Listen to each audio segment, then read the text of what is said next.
The family of a teenage girl is demanding a school resource officer be fired and arrested after he was caught on camera body slamming the student. Now, before we show you the video, a warning, it might be difficult to watch.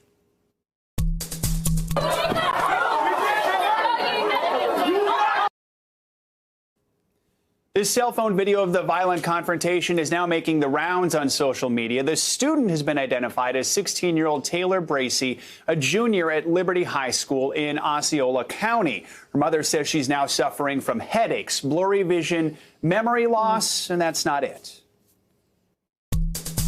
She's very traumatized at this moment, and so are we.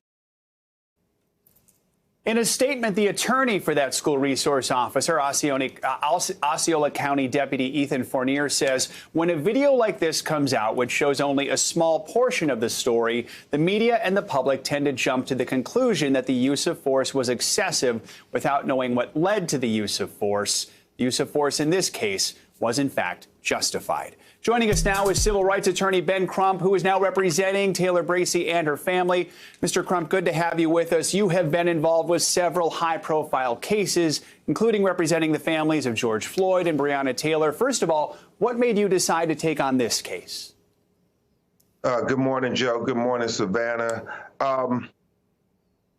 Not just as a civil rights attorney, but as a father of a black daughter, when I saw that video, I was just shocked that a grown man who's supposed to be a professional, he's a law enforcement officer supposed to protect and defend our children while they're at school. He literally puts her arm behind her back where she's totally defenseless and then picks her up and slams her head first into the concrete, knocking her unconscious. And then to add insult to injury, he puts her in handcuffs. This is not acceptable. We do not allow you to treat our children this way and think that it's okay, because our children's lives matter. Black girls' lives matter. Tell us more about Taylor. We just heard a little bit from her mother, but how is she doing right now? You know, her mother is just disappointed, angry, outraged, because she did not know about the video when they called her to the school. Nobody told her any of this happened, that a sheriff's school resource officer slammed her daughter. And so when she saw the video, it all made sense why Taylor kept saying that my head is hurting really bad, that she had blurry vision, and her mother said she keeps having forgetting things, and she doesn't remember anything that happened after she was knocked unconscious, Joe. And so how she's doing, time will tell. She's seeing a psychiatrist and a neuropsychologist to deal with the cognitive effects from being knocked unconscious, much in the way like you see with the NFL concussion protocol. Imagine that, a parent having to put their child through the NFL protocol, concussion protocol, because a police officer slammed your 125-pound daughter to the ground, and now they're going to try to justify it. There's nothing they can do to justify this.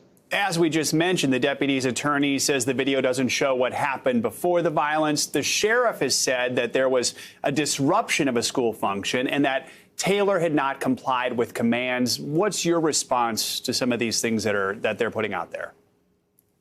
You know, it's real simple. We see the video, and then they try to say, oh, well, there was an altercation, even though that's even disputed. Even if there was an altercation, this is a school resource officer. He's supposed to be trained to deal with foreseeable incidents that might happen in a school. So are you telling me, as many children, young people get emotional, that this is how you deal with the situation? The department says you're supposed to use the minimum force necessary. Does that look like minimum force necessary, Sheriff Lopez? Do you have a daughter? How would you feel had that been your daughter who got slammed head first, knocked unconscious? Will you still be saying, well, it's justified? And insult on top of injury, they're talking about trying to charge this little black girl with resisting arrest with violence against this officer. They need to be investigating and charging him with aggravated battery on a child, because remember, this is a child. I know they want to make our children always be grown, but we love our children. She is a child, and this is unacceptable. Mr. Crump, thank you so much for taking some time to speak with us about this. We know there's still a lot more that we'll see with this story moving forward, but thank you for talking with us. You're welcome. Hey, NBC News viewers, thanks for checking out our YouTube channel. Subscribe by clicking on that button down here and click on any of the videos over here to watch the latest interviews, show highlights, and digital exclusives. Thanks for watching.